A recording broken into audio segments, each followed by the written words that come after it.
आप सभी का इस वीडियो में स्वागत है। आज हम इस वीडियो में दो बिंदुओं के बीच की दूरी का सूत्र यानी कि डिस्टेंस फॉर्मूला बिटवीन 2 पॉइंट्स पर चर्चा करेंगे।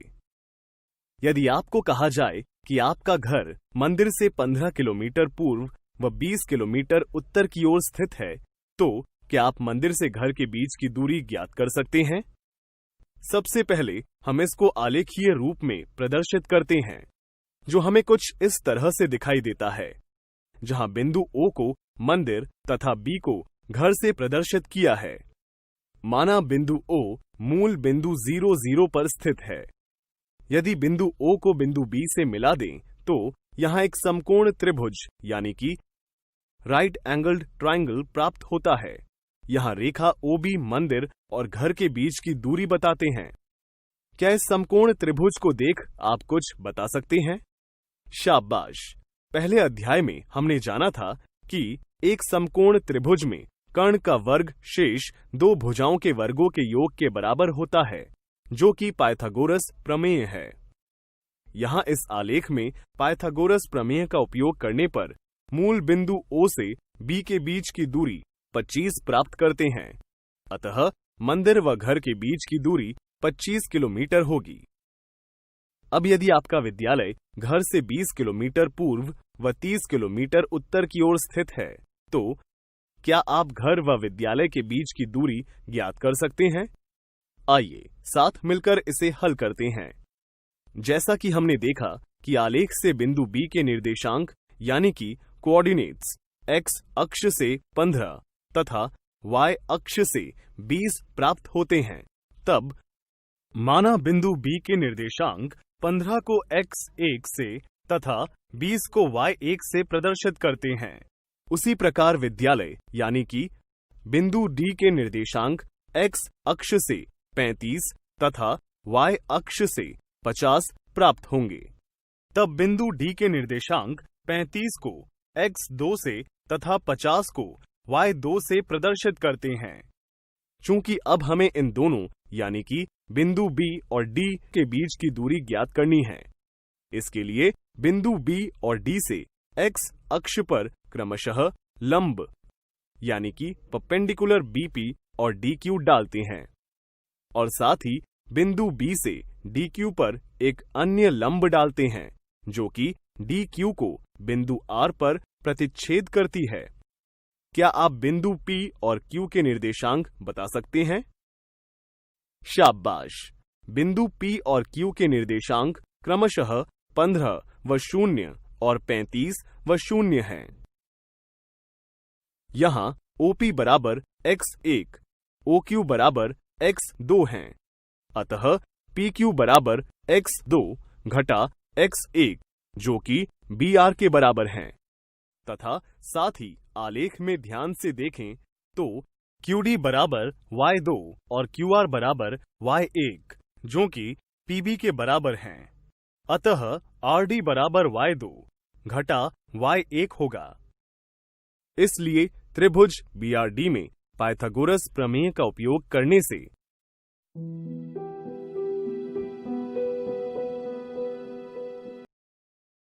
हमें समीकरण 3 यानी कि बिंदु B x1 y1 और बिंदु D x2 y2 के बीच की दूरी BD बराबर वर्गमूल x2 घटा x1 का वर्ग जमा y2 घटा y1 का वर्ग प्राप्त होती है, जिसे दूरी का सूत्र यानी कि डिस्टेंस फॉर्मूला कहते हैं। क्योंकि दूरी सदैव त्रिनेत्र यानी कि नॉन नेगेटिव होती है, इसलिए हम यहां केवल धनात्मक वर्गमूल लेंगे। अब समीकरण 3 में x1 y1 तथा x2 y2 के मानों को रखते हैं, जिससे बिंदु B और D के बीच की दूरी 10 वर्गमूल 13 प्राप्त होती है। अतः घर व विद्यालय के बीच की दूरी 10 वर्गमूल 13 किलोमीटर है। इस वीडियो में आज हमने दो बिंदुओं के बीच दूरी सूत्र का अध्ययन किया। अगले वीडियो में हम इस पर आधारित उदाहरण का अभ्यास करेंगे।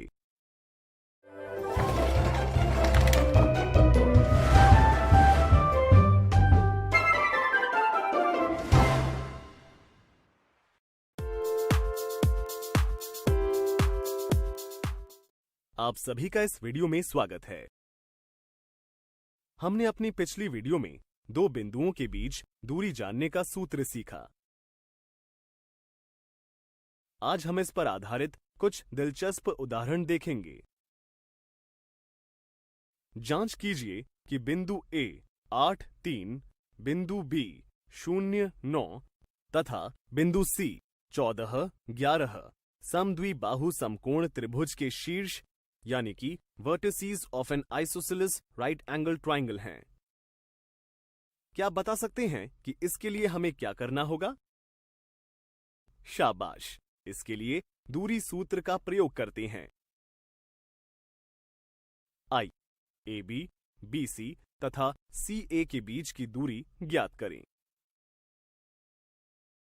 मान लेते हैं कि बिंदु A के निर्देशांक यानी कि कोऑर्डिनेट्स x1 बराबर 8 व y1 बराबर 3 हैं तथा बिंदु B के निर्देशांक x2 बराबर 0 व y2 बराबर 9 हैं। दूरी सूत्र के अनुसार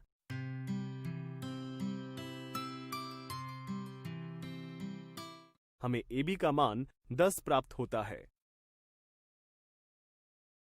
इसी प्रकार बिंदु C के निर्देशांक x3 बराबर 14 व y3 बराबर 11 हैं।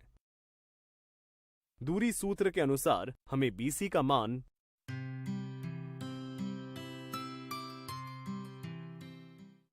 10 वर्गमूल 2 प्राप्त होता है। इसी प्रकार क्या आप दूरी सूत्र का प्रयोग करके आप CA का मान ज्ञात कर सकते हैं?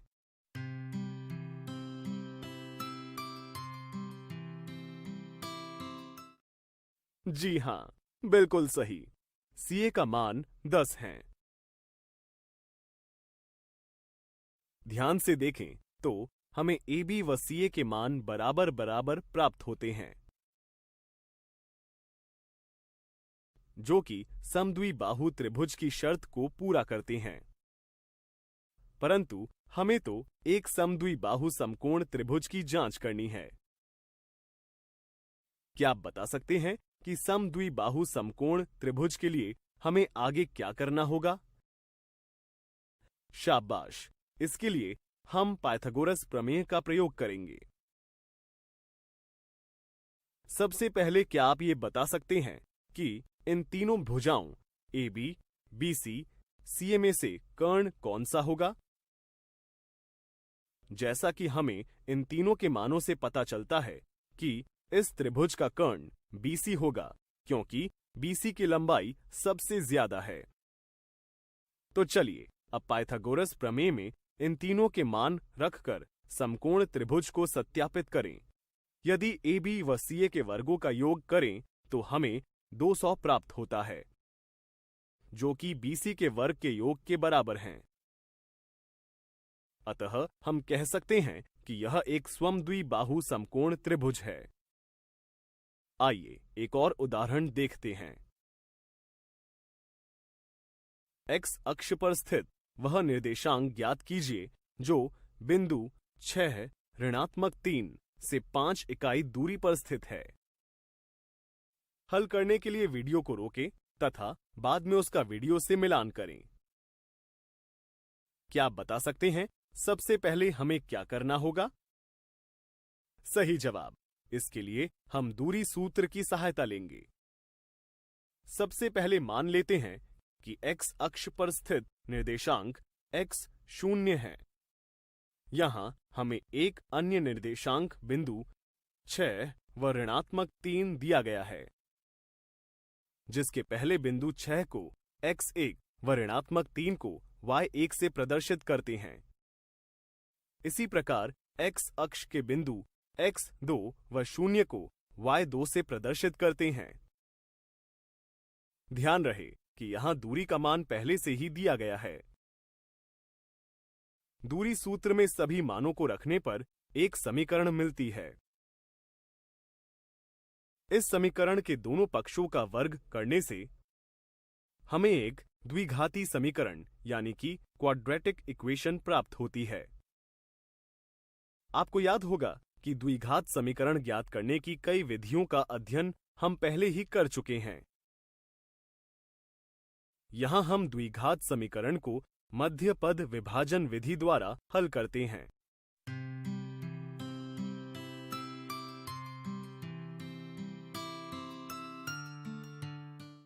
जिससे हमें x के दो मान x बराबर 2 व 10 प्राप्त होते हैं।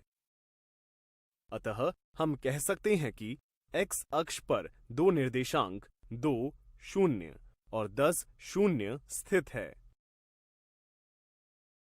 इस वीडियो में हमने दो बिंदुओं के बीच दूरी ज्ञात करने के लिए दूरी सूत्र के प्रयोग पर आधारित उदाहरण देखे। अगली वीडियो में हम देखेंगे कि इस प्रकार के प्रश्नों को हल करते समय साधारणतः क्या गलतियां हो सकती हैं।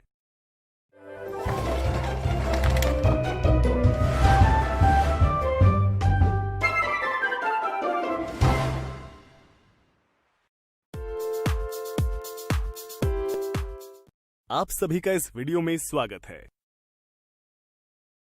पिछली वीडियो में हमने दो बिंदुओं के बीच दूरी ज्ञात करने के लिए दूरी सूत्र के प्रयोग पर आधारित उदाहरण देखे। आज हम देखेंगे कि दूरी सूत्र के प्रश्नों को हल करते समय सामान्यतया क्या गलतियां हो सकती हैं। यदि बिंदु P बिंदुओं Q और R से समदूरस्थ यानी कि इक्विडिस्टेंट है, तो A का मान निम्न विकल्पों में से क्या होगा। इस प्रश्न को दूरी सूत्र द्वारा हल करने के लिए वीडियो को रोकें और फिर अपने उत्तर का मिलान करें। प्रश्न से हमें पता चलता है कि बिंदु P बिंदु Q व R से समदूरस्थ है। उसका एक काल्पनिक चित्र बनाते हैं जो कुछ इस तरह का दिखाई देता है। क्या आप बता सकते हैं कि PQ और PR से A का मान कैसे ज्ञात कर सकते हैं? सही जवाब, इसके लिए दूरी सूत्र का उपयोग करेंगे। अतः दूरी सूत्र में बिंदु P व Q और बिंदु P व R के मानों को रखने से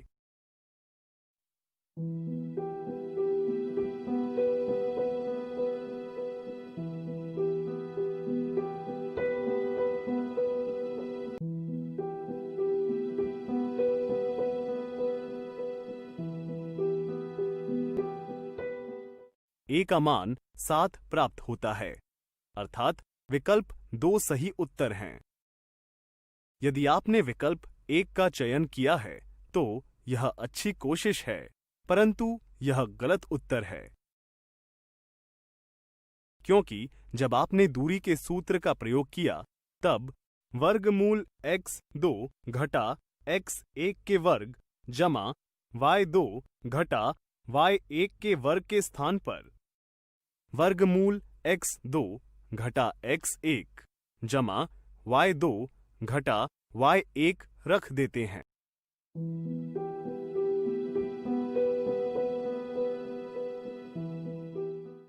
जिसकी वजह से आपको एक चर रहित कथन मिलता है जो कि असंभव है। यदि आपने विकल्प 3 का चयन किया है तो यह भी अच्छी कोशिश है, परंतु यह भी गलत उत्तर है। क्योंकि आपने वर्गमूल x2 घटा x1 के वर्ग जमा y2 घटा y1 के वर्ग के स्थान पर वर्गमूल x2 घटा y2 का वर्ग जमा x1 घटा y1 का वर्ग रख देते हैं और उसी आधार पर आगे हल कर देते हैं।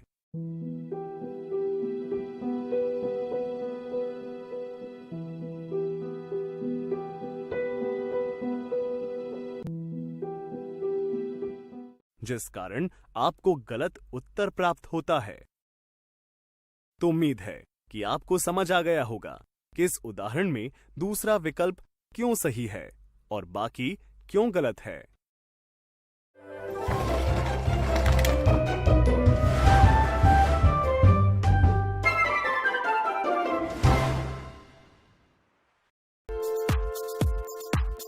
आप सभी का इस वीडियो में स्वागत है। हमने अपनी पिछली वीडियो में दूरी सूत्र के बारे में जाना व समझा। आज हम इस वीडियो में विभाजन सूत्र यानी कि सेक्शन फॉर्मूला के बारे में अध्ययन करेंगे। आप सभी जानते हैं कि किसी वस्तु, पदार्थ, दूरी आदि को बराबर बराबर अनुपात में बांटने के लिए हम उसका आधा यानी कि उसके 2 भाग कर देते हैं। तो क्या आप बता सकते हैं कि किसी वस्तु, पदार्थ, दूरी आदि को अलग अलग अनुपातों में कैसे बांटा जाता है? बिल्कुल सही। इसके लिए हम अनुपात का प्रयोग करते हैं।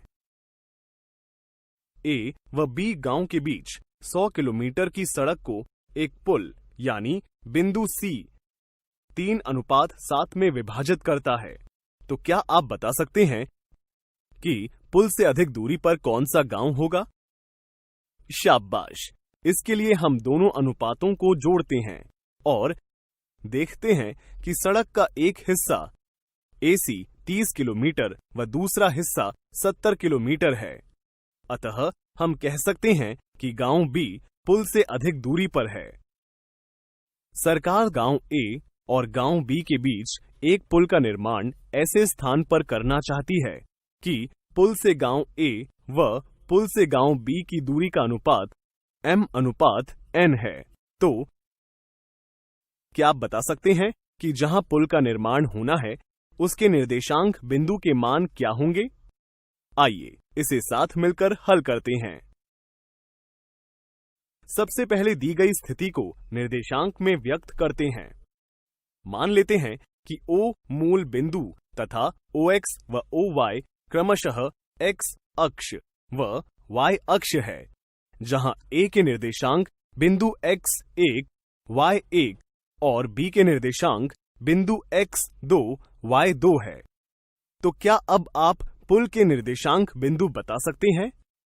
माना X, Y पुल के बिंदु C के निर्देशांक हैं, जो कि AB को M/N में अंततः विभाजित करती है। चलिए बिंदु A, B व C से X अक्ष पर क्रमशः AL, CN और BM लंब खींचते हैं। अब बिंदु A से CN पर तथा C से BM पर लंब खींचते हैं, जो इस प्रकार है। AL लंब OX, BM लंब OX, CN लंब OX पर तथा बिंदु A और C से AH व C के क्रमशः CN व BM पर लंब हैं, जहां बिंदु H के निर्देशांक X, Y1 तथा K के निर्देशांक X2, Y हैं, जिसे हम इस प्रकार दर्शाते हैं। ध्यान से देखिए और बताइए कि इस आकृति में आपको कितने त्रिभुज दिख रहे हैं? बिल्कुल सही। यहां हमें 2 त्रिभुज AHC और त्रिभुज CKB प्राप्त होते हैं, जहां कोण AHC व CKB 90 डिग्री के बराबर हैं तथा कोण ACH बराबर कोण CBK हैं, क्योंकि रेखाखंड CH समांतर BK व AB एक तिर्यक रेखा हैं। क्या आप बता सकते हैं कि यह त्रिभुज की समरूपता की किस क्राइटेरिया को दर्शाती है? शाबाश। यह त्रिभुज की समरूपता की AA क्राइटेरिया को दर्शाती हैं, जिससे हम कह सकते हैं कि त्रिभुज AHC व CKB समरूप त्रिभुज हैं। इसलिए इनकी संगत भुजाओं का अनुपात भी समान होगा, जिसे समीकरण 1 से प्रदर्शित किया गया है। आकृति की सहायता से हम देखते हैं कि AH बराबर X घटा X1, CK बराबर X2 घटा X और CH बराबर Y घटा Y1 व BK बराबर Y2 घटा Y हैं। समीकरण 1 में AC, BC, AH, CK, CH व BK के मानों को रखते हैं, जहां AC व BC के मान क्रमशः M व N दिए गए हैं। क्या अब आप बिंदु C के निर्देशांक X व Y के मान ज्ञात कर सकते हैं? चलिए इनके हल ज्ञात करने का प्रयास करते हैं। समीकरण 1 के इन 2 अनुपातों की तुलना कर हल करने से हमें X का मान M X2 जमा N X1 बटा M जमा N प्राप्त हैं, जबकि समीकरण 1 के इन दो अनुपातों की तुलना कर हल करें तो y का मान m y2 जमा n y1 बटा m जमा n प्राप्त होता है। अतः हम कह सकते हैं कि जहां पुल का निर्माण करना है उस बिंदु C के निर्देशांक m x2 जमा n x1 बटा m जमा n व m y2 जमा n y1 बटा m जमा n है। हमने देखा कि दो बिंदुओं A व B को जोड़ने वाले रेखाखंड AB को m अनुपात n में आंतरिक रूप से विभाजित करने वाले बिंदु C के निर्देशांक हैं, जिसे हम विभाजन सूत्र यानी कि सेक्शन फॉर्मूला भी कहते हैं। इस वीडियो में आज हमने विभाजन सूत्र द्वारा दो गांवों के बीच बनने वाले पुल के निर्देशांक बिंदु का अध्ययन किया। अगले वीडियो में हम इस पर आधारित कुछ दिलचस्प उदाहरण देखेंगे।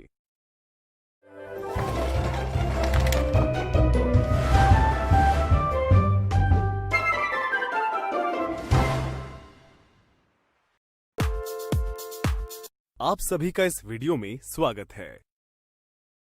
हमने अपनी पिछली वीडियो में दो बिंदुओं A व B को जोड़ने वाले रेखाखंड AB को m अनुपात n में आंतरिक रूप से विभाजित करने वाले बिंदु C के निर्देशांकों के मान ज्ञात करना सीखा, जिसे विभाजन सूत्र कहा जाता है। आज हम इस पर आधारित कुछ दिलचस्प उदाहरण देखेंगे।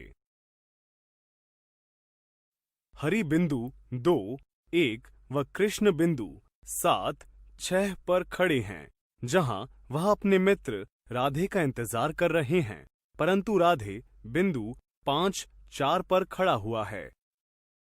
क्या आप पता कर सकते हैं कि राधे अपने दोनों मित्रों से किस आनुपातिक दूरी पर खड़ा है? चलिए इसे ग्राफ में देखें और निर्देशांक निर्धारित करें। माना बिंदु A यानी x1 बराबर 2, y1 बराबर 1 हरि की स्थिति, बिंदु C यानी x बराबर 5, y बराबर 4 राधे की स्थिति, और बिंदु B यानी x2 बराबर 7, y2 बराबर 6 कृष्ण की स्थिति को दर्शाती हैं। इन तीनों बिंदुओं को एक साथ जोड़ने से हमें एक रेखाखंड प्राप्त होता है, जहां हमें AC अनुपात CB का मान ज्ञात करना है। माना यहां AC और CB का अनुपात m अनुपात n है। क्या आप बता सकते हैं इसके लिए हमें क्या करना होगा? शाबाश! यहां हम विभाजन सूत्र यानी कि सेक्शन फॉर्मूला का उपयोग करेंगे। इस स्थिति में हम विभाजन सूत्र के बिंदु x में सभी मानों को रख m अनुपात n का मान ज्ञात करते हैं, जहां x बराबर 5, x1 बराबर 2 व x2 बराबर 7 हैं, जिसे हल करने पर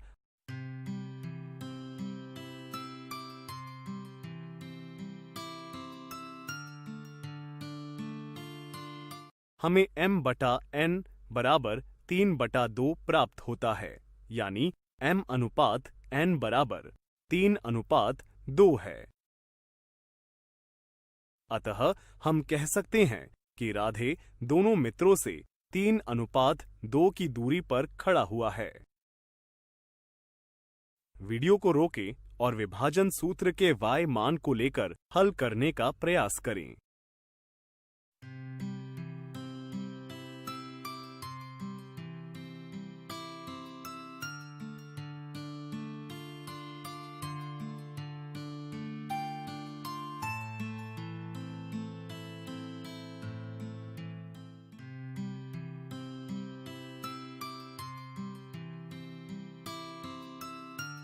जी हाँ, आपने सही सोचा।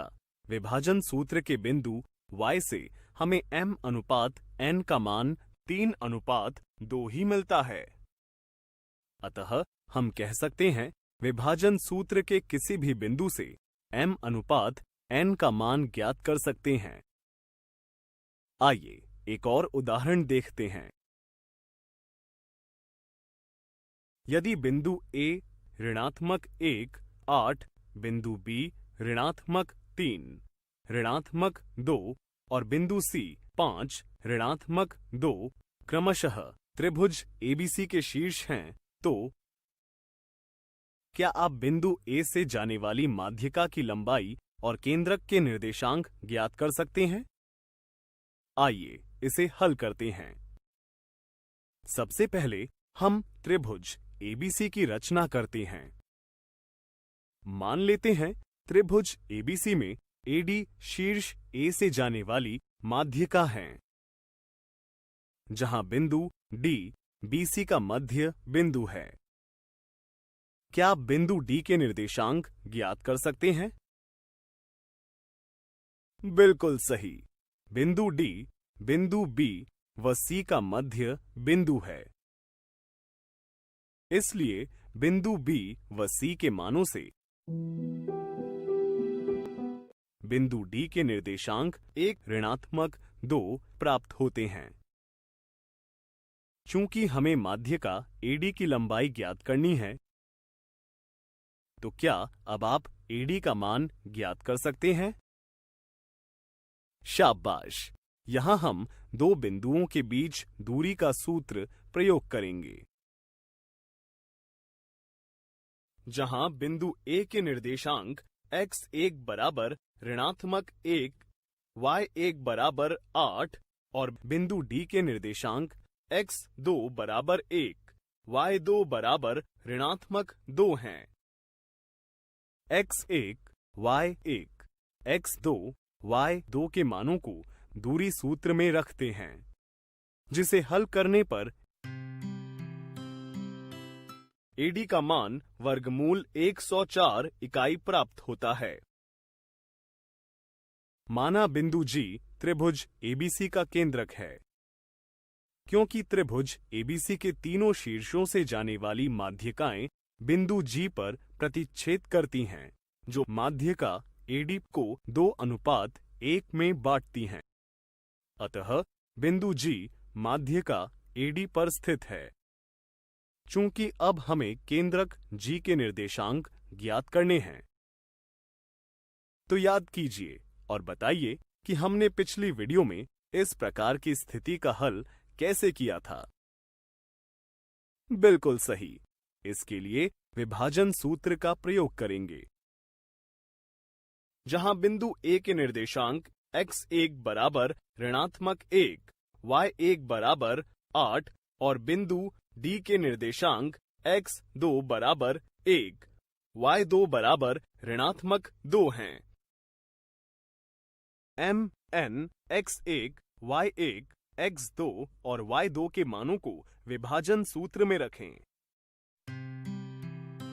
हल करने पर बिंदु G के निर्देशांक 0.33 व 1.33 प्राप्त होते हैं।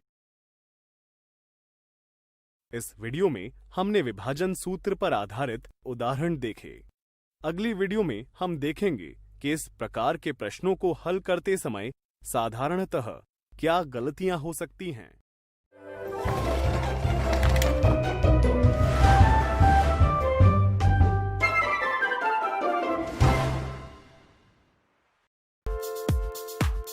आप सभी का इस वीडियो में स्वागत है। अपनी पिछली वीडियो में हमने विभाजन सूत्र पर आधारित उदाहरण देखे। आज हम देखेंगे कि इस प्रकार के प्रश्नों को हल करते हुए साधारणतः क्या गलतियां हो सकती हैं। बिंदु A ऋणात्मक 1, 3 और बिंदु B 9, 8 को जोड़ने वाले रेखाखंड को बिंदु P किस अनुपात में विभाजित करता है। यदि बिंदु P रेखाखंड x घटा y जमा 2 बराबर 0 पर स्थित है, तो P के निर्देशांक भी ज्ञात कीजिए। निम्न में से कौन सा उत्तर सही है? प्रश्न को हल करने के लिए वीडियो को रोकें और फिर अपने उत्तर का मिलान करें। माना रेखाखंड AB को बिंदु P के अनुपात 1 में विभाजित करता है, तो क्या आप P के निर्देशांक x, y के मान ज्ञात कर सकते हैं?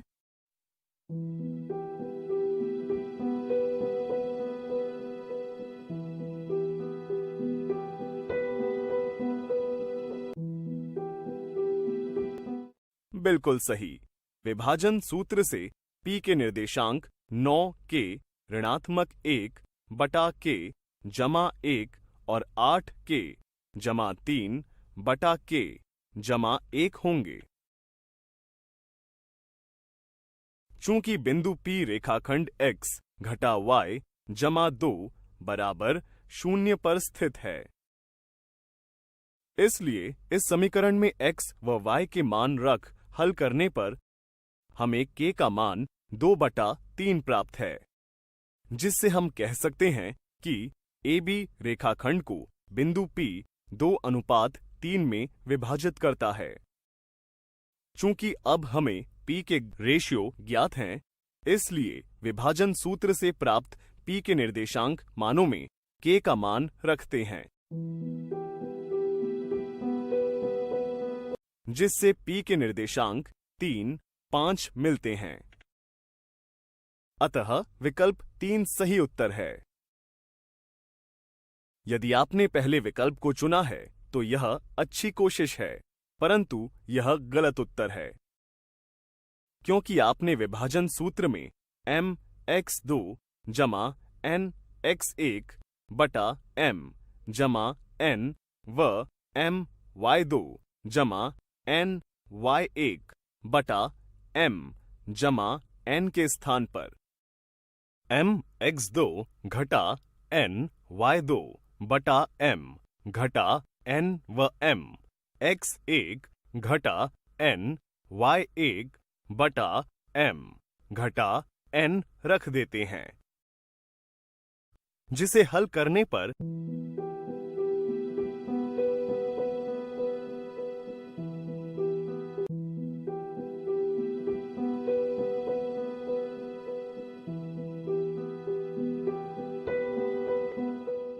k का मान 7/12 प्राप्त होता है और इसी आधार पर आगे हल कर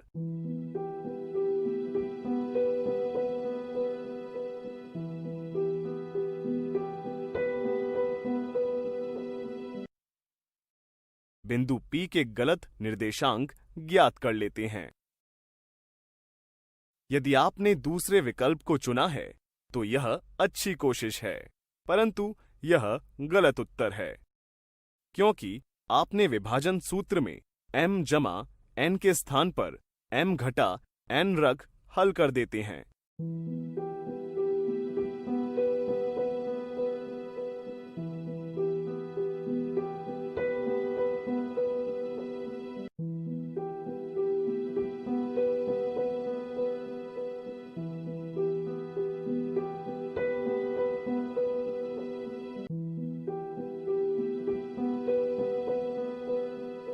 जिससे k का मान 2 प्राप्त होता है और इसी आधार पर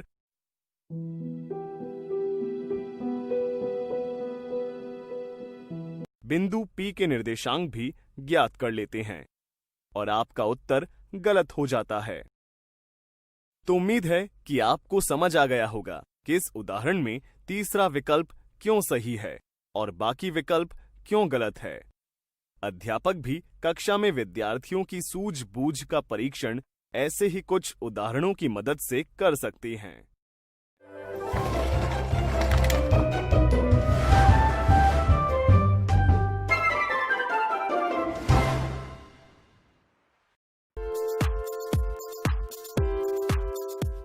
आप सभी का इस वीडियो में स्वागत है।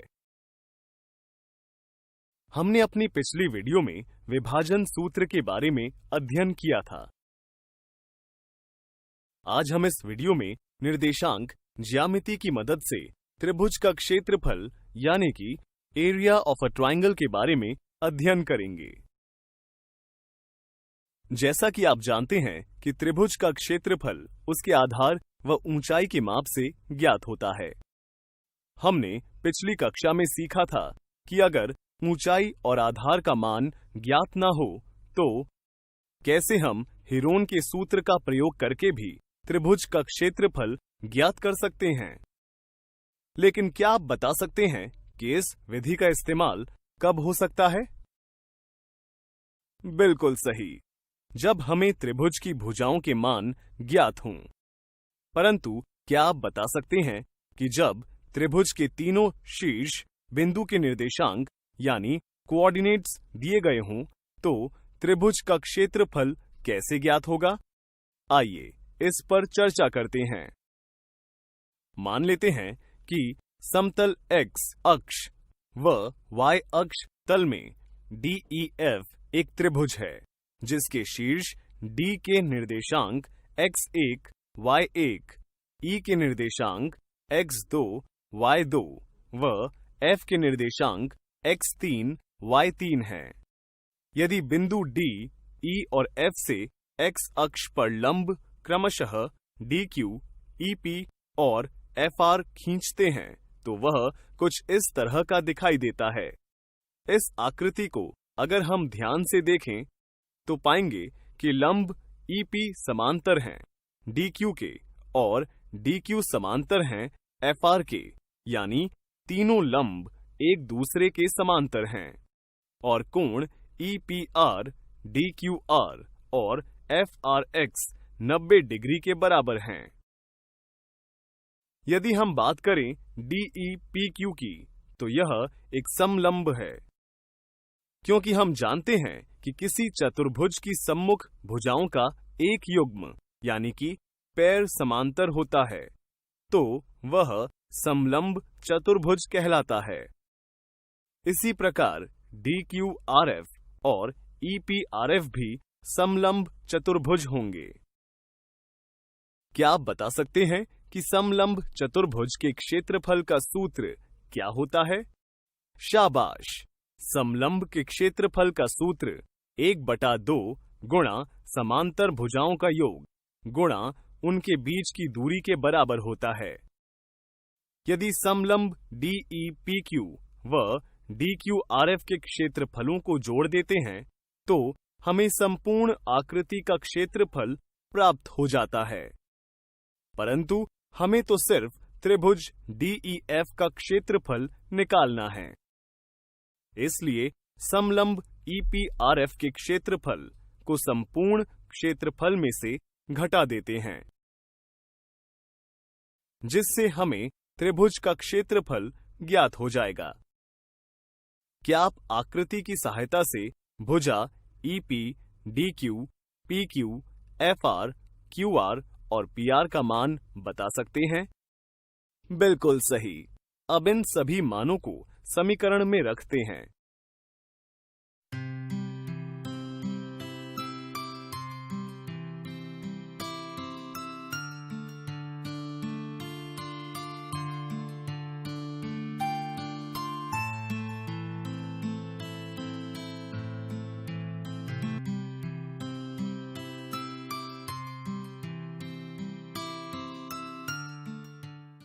जिसे हल करने पर हमें 1/2 गुणा x1 गुणा y2 घटा y3 जमा x2 गुणा y3 घटा y1 जमा x3 गुणा y1 घटा y2 जो कि त्रिभुज DEF का क्षेत्रफल है।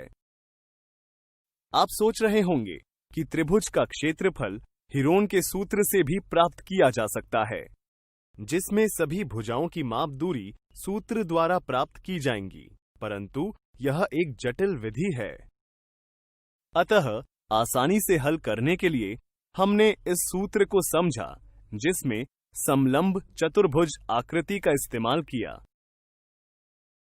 तो उम्मीद है आपको इस वीडियो द्वारा त्रिभुज का क्षेत्रफल प्राप्त करना आ गया होगा। अगली वीडियो में हम इस पर आधारित उदाहरण देखेंगे।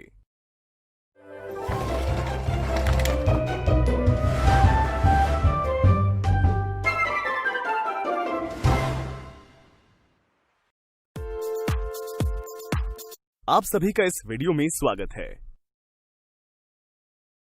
हमने अपनी पिछली वीडियो में देखा कि एक त्रिभुज जिसके निर्देशांक दिए हुए हों तो उस त्रिभुज के क्षेत्रफल का मान इस सूत्र की सहायता से आसानी से ज्ञात किया जा सकता है। आज इस वीडियो में हम इस पर आधारित कुछ दिलचस्प उदाहरण देखेंगे। एक चतुर्भुज जिसके निर्देशांक 1, 1, 7, ऋणात्मक 3, 12, 2 व 7, 21 हैं। क्या आप इसका क्षेत्रफल ज्ञात कर सकते हैं? चलिए इस पर चर्चा करते हैं। सबसे पहले चतुर्भुज के निर्देशांकों को बिंदुओं P, Q, R व S से प्रदर्शित करते हैं। क्या आप बता सकते हैं कि इस चतुर्भुज के क्षेत्रफल का मान ज्ञात करने के लिए हम क्या कर सकते हैं? बिल्कुल सही। यदि बिंदु P को बिंदु R से मिला दे तो चतुर्भुज दो हिस्सों में बंट जाता है और हमें दो त्रिभुज P, Q, R व PSR प्राप्त होते हैं, जिसकी सहायता से हम चतुर्भुज का क्षेत्रफल ज्ञात कर सकते हैं। आइए सबसे पहले चर्चा करते हैं त्रिभुज PQR की, जिसमें बिंदु P के निर्देशांकों को x1 बराबर 1, y1 बराबर 1, Q के निर्देशांकों को x2 बराबर 7, y2 बराबर ऋणात्मक 3 और R के निर्देशांकों को x3 बराबर 12, y3 बराबर 2 मान लेते हैं। याद कीजिए और बताइए कि इस प्रकार की स्थिति के लिए हमने त्रिभुज का क्षेत्रफल कैसे ज्ञात करना सीखा था। इस सूत्र में x1, y1, x2, y2, x3 और y3 के मानों को रख हल करते हैं।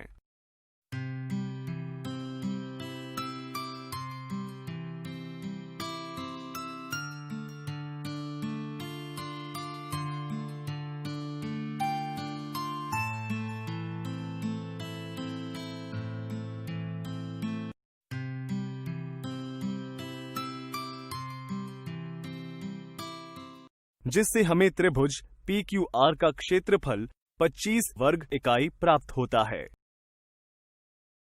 क्या आप त्रिभुज PSR का क्षेत्रफल ज्ञात कर सकते हैं?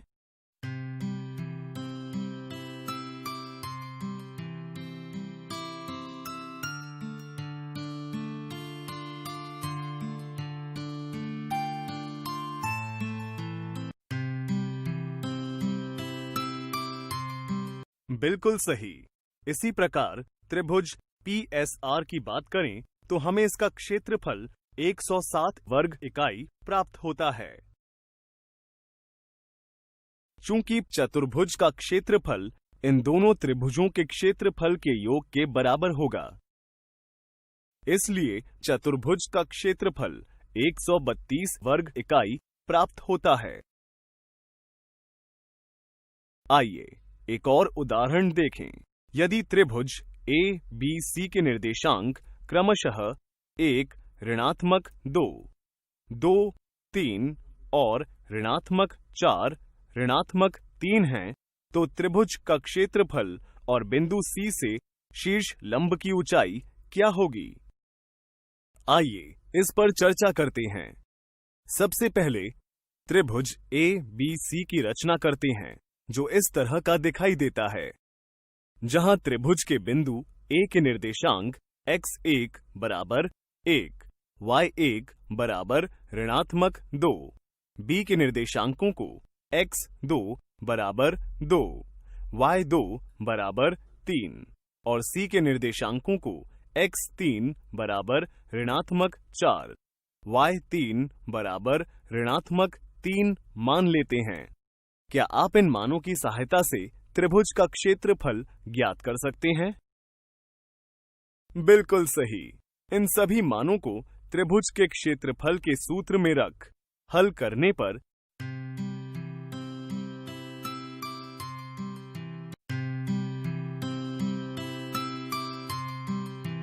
त्रिभुज ABC का क्षेत्रफल 12 वर्ग इकाई प्राप्त होता है, जिसे समीकरण 1 से दर्शाते हैं। क्योंकि हमने इस त्रिभुज का क्षेत्रफल ज्ञात कर लिया है, अब क्या आप बता सकते हैं कि हम त्रिभुज की ऊंचाई यानी शीर्ष लंब कैसे ज्ञात करेंगे? शाबाश! हम जानते हैं कि त्रिभुज का शीर्ष लंब आधार पर 90 डिग्री का कोण बनाता है। तब त्रिभुज का क्षेत्रफल 1/2 गुणा आधार गुणा ऊंचाई होता है, जिसे समीकरण 2 से दर्शाते हैं।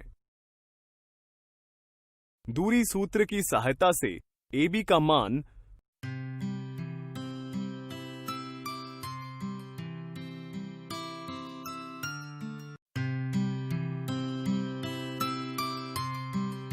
वर्गमूल 26 मिलता है, जिसे समीकरण 3 से दर्शाते हैं। क्योंकि हमें ऊंचाई ज्ञात करनी है, इसलिए समीकरण 2 को पुनः व्यवस्थित कर समीकरण 1 व 3 के मानों को इसमें प्रतिस्थापित करते हैं, जिससे बिंदु C से शीर्ष लंब की ऊंचाई 24 बटा वर्गमूल 26 इकाई प्राप्त होता है। इस वीडियो में हमने त्रिभुज के क्षेत्रफल पर आधारित उदाहरण देखे। अगली वीडियो में हम एक और दिलचस्प उदाहरण देखेंगे।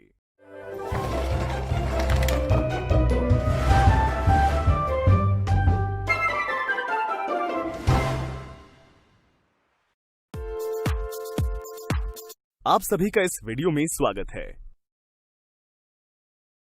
हमने अपनी पिछली वीडियो में त्रिभुज के क्षेत्रफल पर आधारित उदाहरण देखे। आइए आज एक और दिलचस्प उदाहरण देखते हैं। सिद्ध कीजिए कि बिंदु 2 ऋणात्मक 2, ऋणात्मक 3 8 और ऋणात्मक 1 4 संरेखी बिंदु हैं। प्रश्न को हल करने के लिए वीडियो को रोकें और फिर अपने उत्तर का मिलान करें। मान लेते हैं कि बिंदु 2 ऋणात्मक 2, ऋणात्मक 3 8 और ऋणात्मक 1 4 त्रिभुज LMN के बिंदु हैं, जिसे इस प्रकार दर्शाते हैं। जहां बिंदु L के निर्देशांकों को x1 बराबर 2, y1 बराबर ऋणात्मक 2, M के निर्देशांकों को x2 बराबर ऋणात्मक 3, y2 बराबर 8 और n के निर्देशांकों को x3 बराबर ऋणात्मक 1, y3 बराबर 4 मान लेते हैं। चलिए इन बिंदुओं की सहायता से त्रिभुज का क्षेत्रफल ज्ञात करते हैं। इन सभी मानों को त्रिभुज के क्षेत्रफल सूत्र में रख हल करने से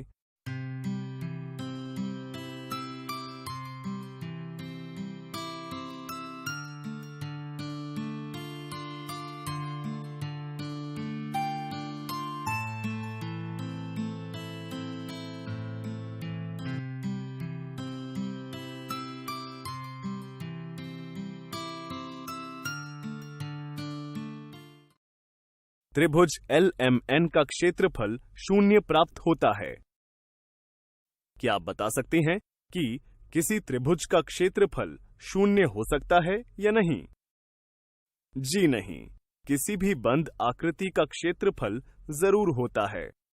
और अगर यदि क्षेत्रफल 0 है तो हम कह सकते हैं कि वह कोई आकृति नहीं बनती। अतः हम कह सकते हैं कि जो हमने माना था कि दिए गए बिंदु त्रिभुज के बिंदु हैं, वो गलत है। अतः दिए गए बिंदु 2 ऋणात्मक 2, ऋणात्मक 3 8 और ऋणात्मक 1 4 एक ही रेखा पर स्थित बिंदु यानी संरेखी बिंदु हैं। तो उम्मीद है कि आपको समझ आ गया होगा कि त्रिभुज के क्षेत्रफल पर आधारित प्रश्नों को कैसे हल किया जाता है। अध्यापक भी कक्षा में विद्यार्थियों की सूझबूझ का परीक्षण ऐसे ही कुछ उदाहरणों की मदद से कर सकते हैं।